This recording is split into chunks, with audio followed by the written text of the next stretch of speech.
Абай Құнанбаев 31-ші қара сөз. Естіген нәрсені ұмытпастыққа 4 түрлі себеп бар. Әуелі, көкірегі байлаулы, берік болмақ керек. Екінші, сол нәрсені естігенде, я көргенде ғибратлану керек. Көңілденіп, тұшынып, ынтамен ұғу керек. Үшінші, сол нәрсені ішінен бірнеше уақыт қайталап, көңілге бекіту керек. Төртінші, ой кеселі нәрселерден қашық болу керек. Егер кез бола қалса, салынбау керек.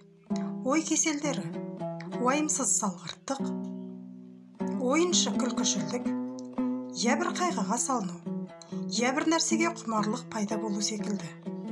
Бұл 4 нәрсе күллі ақыл мен ғылымды тоздыратығын нәрселер.